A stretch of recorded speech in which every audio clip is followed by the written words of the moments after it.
get ahead financially and you can't figure out why, there are 7 questions you need to ask yourself about how you handle your money. And knowing the right answers can make all the difference. So get a pen and paper because you're getting a financial checkup from CNN business anchor Valerie Morris. Welcome, Valerie. Thank you so much. Okay. So you're going to take us through the most important questions. What's question number 1? Question number 1 is a very good way of finding out if you are financially healthy. And in fact, just today, the Labor Department actually announced that the average person, the average worker in the United States, has not had a meaningful raise in the last 3 years. Okay. So with that in mind, you need to know what you're doing with your money. The first question, therefore, is if you were given $10,000 as a gift, and you had to use the entire amount of money on only one of 2 things, either funding education for your kids or funding your retirement, which would you do? I'd buy that television set with the... That's what I would do. Okay, I know what you would do. How old am I? It depends. It doesn't matter. Let's just say you're a family of 4, you have 2 children, 2 adults. Your retirement or your college education, or the kids' college education. Okay, what's the answer? I think Elizabeth, education. for example. That's understandable. Grace, you know that she's going to be going to college in 17 years or so. The right answer is fund your retirement. And here's the reason why. Absolutely. The audience knows. And the reason why is it's heartfelt, but you need to have your mind in it as well. You can get loans to send your kids to college. Who's going to give you a loan for your retirement? Okay. Huh. Interesting. So start funding it, and the earlier you do it, the better. If you're 20 years old, I know it's hard to think about retirement. Oh, yeah, right. But if you start doing it in your 20s... That's you, Kelly. That's me. Kelly, I'm talking to you, sweetie. I have to It's agree with now. her. I'd much rather have the TV. But you know what? If And you a mirror in one. TV and a mirror in one. It's a 2-for-1 But actually, Joyce's point was, where are we going to put the mirror? I know, we're going to put it right? Yeah, Yeah, But okay. And if now you you're if stuck you with the fund- student loans, though. We got to think of that. But the student loans also is considered good debt. Something that you can pay down easier. So what's the next question? Another question. Have you saved 3 months worth of living expenses that you can get your hands on right away? Okay. 3 months. And does this, when you're saving, So you got to figure out what your living expenses are, and then Your rent, your food, your utilities, any other recurring bills. yes, you got to make sure you have. In case you lose your job. In case you lose your job, in case there's some kind of a problem. You know, does the roof leak? It's hard to you've save lost 3 your months. job. It's hard to save 3 months, but the reality is that financial specialists are now saying you need 3 to 6 months. And the reason is because people have been laid off and they're laid off longer.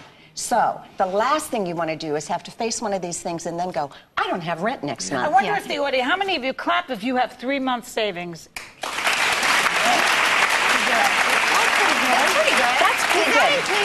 Does that include like stuff for medical expenses that are unexpected, or like a car failure? Hopefully you have medical expenses that are covered, that you have a good medical plan. Insurance. But this is just for emergencies. Something dramatic happens, and get your money. You have to be able to get your hands on it. Some people say, yeah, I have CDs, but that's not good enough. Okay, next. Okay, here's a big one. Yeah. Do you lend money to your children?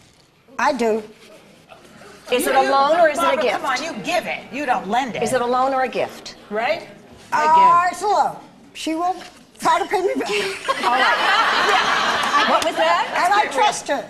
We love our children. We trust our children. You know what the answer to this is? No. Yeah, but what if they're trying to get a business going? Mine did, and now There the are business all is sorts going of so great well. What if they're 15 months and really want a cookie? So you do not loan, but then your kids hate you. No, because what you should do is never loan any money that you can't afford to lose. Oh, that's a different So thing. give a gift. Okay. It is much better to give a family member a gift than to give a loan. Now, are there occasions when you should? Absolutely. And it isn't even so much what the occasion is as much as what you do about it. If, in fact, you give a family member a loan, know that you need to write up a paper so that you have a formal agreement. You also need to have a repayment schedule.